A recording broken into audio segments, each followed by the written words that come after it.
আজকের গল্পের নাম হচ্ছে দরিদ্র ব্যক্তি ও ধনী ব্যক্তি।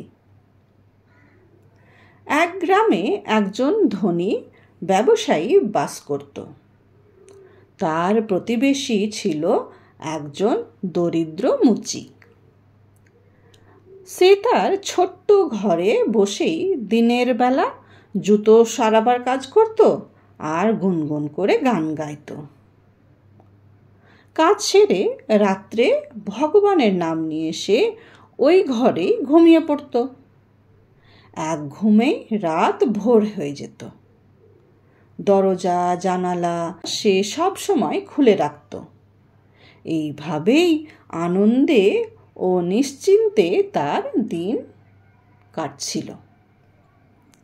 এদিকে ধনী লোকটি সারাদিন টাকা পয়সা লেনদেন করত আর রাত্রে সমস্ত টাকা সিন্দুকে রেখে ঘরের সব দরজা জানালা বন্ধ করে দিত। তাও সে নিশ্চিন্ত রাত্রে ঘুমোতে পারত না। সব সময় সে ভাবত, এই বুঝি সব ধন সম্পত্তি চুরি হয়ে গেল। তার মুখে হাসি ছিল না। রোজই সে মুচিকে দেখত আর ভাবত, ও আমার চেয়ে কত সুখী। কোনো চিন্তা নেই, কোনো ভাবনা নেই, কি আনন্দই না ওর দিনগুলো কাটছে। ওর কাছে কিছু টাকা পয়সাও নেই। প্রত্যেক দিন যা জুতো সেলাই করে পায় সেটাতেই সে আনন্দে খেয়ে দিয়ে বেঁচে আছে আর নিশ্চিন্তে ঘুমায়। কিন্তু এদিকে আমার যে ঘুম হয় না, রাত ভোর জেগে থাকি আর দুশ্চিন্তা হয়।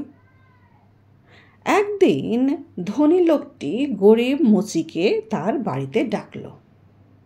সে তার হাতে 5,000 টাকা দিয়ে বলল, ভাই, এই টাকাটা তুমি রেখে দাও, আমার দরকার নেই, এটা আমি তোমাকে দিলাম।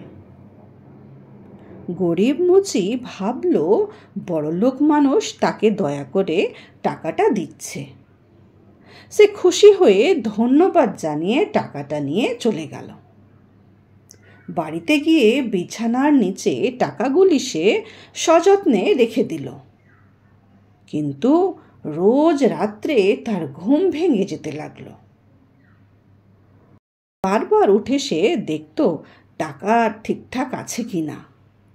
এই প্রথমবার চিন্তা হতে লাগলো তার। দরজা জানালা বন্ধ করে তার কষ্ট হচ্ছিল। সে মহা ফাঁপড়ে পড়ল।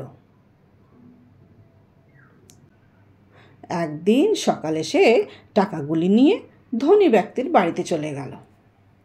হাত জোড় করে সে তাকে বলল, মহাশয়, আপনি আপনার টাকাটা ফিরিয়ে নিন। সামান্য টাকার জন্য আমি আমার রাতের ঘুম ও মনের আনন্দ হারাতে চাই না। আমি যেমন ছিলাম তেমনই শান্তিতে থাকতে চাই।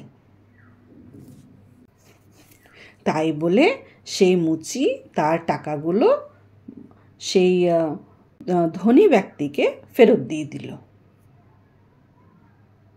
এই গল্পটা থেকে আমরা কি শিক্ষা পাই বলো তো? এই গল্পটা থেকে আমরা এটাই শিক্ষা পাই যে অর্থই অনর্থের কারণ। তার মানে কি? অর্থ মানে টাকা পয়সা, ধন দৌলত। তো সেই ধন দৌলতেরই কারণ হচ্ছে মানুষের সুখ শান্তি কেড়ে নেয়। দেখবে যে মানুষদের টাকা পয়সা কম, ধন দৌলত কম, তারা কিন্তু দিব্যি আনন্দেই আছে। তারা অল্প ইনকাম করে, অল্প কিছু খায়, খেয়ে ওটাতেই খুব ভালো করে ঘুমায়। কিন্তু যাদের দেখবে অনেক টাকা পয়সা, ধন দৌলত আছে, তাদের রাত্রেবেলায় ঘুমই হয় না। তাদের ঘুম আসার জন্য কত রকমের থেরাপি করতে হয়, ওষুধ খেতে হয়। সেই জন্যই বলা হয়েছে অর্থই অনর্থের কারণ, তাই না?